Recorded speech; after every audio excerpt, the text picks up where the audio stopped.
J'ai demandé cela aux enfants et aux autres. Combien de temps pourriez-vous combien de temps pourriez-vous vivre sans votre téléphone?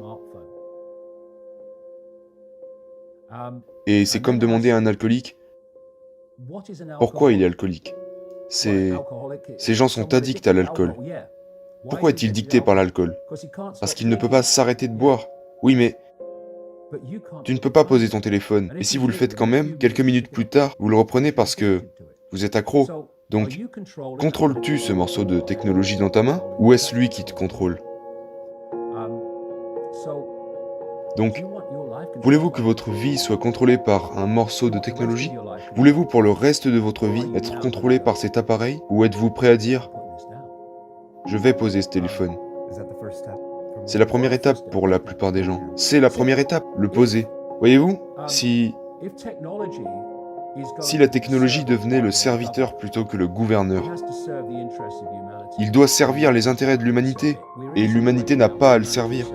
Nous sommes dans une situation maintenant où l'humanité est au service de la technologie, et on se dirige de plus en plus vers l'intelligence artificielle. L'intelligence artificielle dans son expression algorithmique.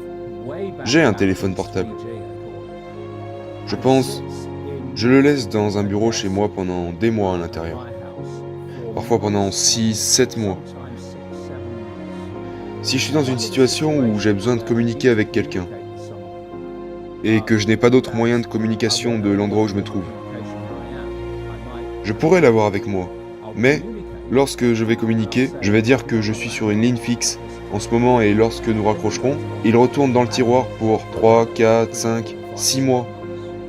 Il me sert rarement.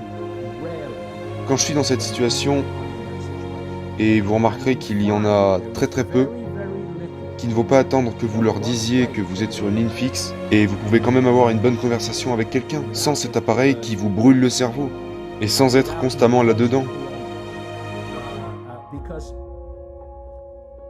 Parce que ce qui se passe, et cette cabine le sait depuis très longtemps, jusqu'à récemment, la science croit qu'une fois que le cerveau est formé, il reste comme tel.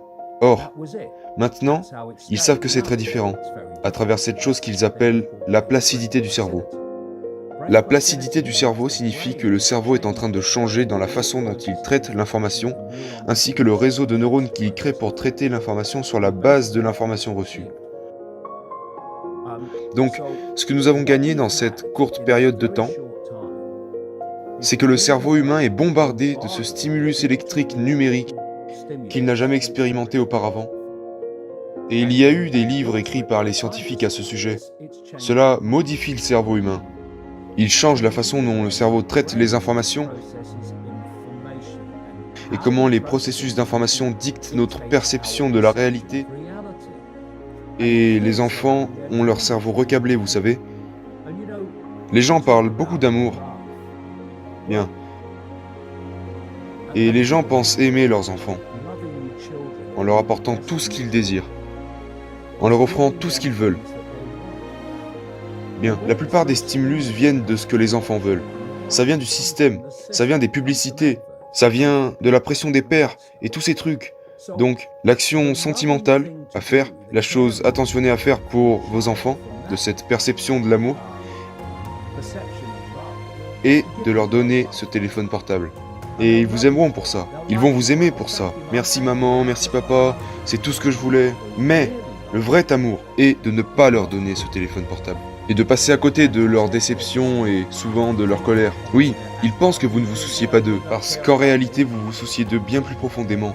Parce que vous n'allez pas les supporter sur cette route de contrôle technologique. Donc quand les gens disent qu'il n'y a rien que je puisse faire, que ça ne les dérange pas plus que ça, mais ils ne se rendent pas compte. C'est juste une perception d'eux-mêmes. Mais c'est sans fin, les choses que nous pouvons faire. La question est, qu'allons-nous faire? Et la réponse à cette question décidera si nous nous retrouverons dans cette dystopie technologique ou si nous ferons pas mieux de commencer à prendre une décision rapidement parce qu'elle nous rattrape.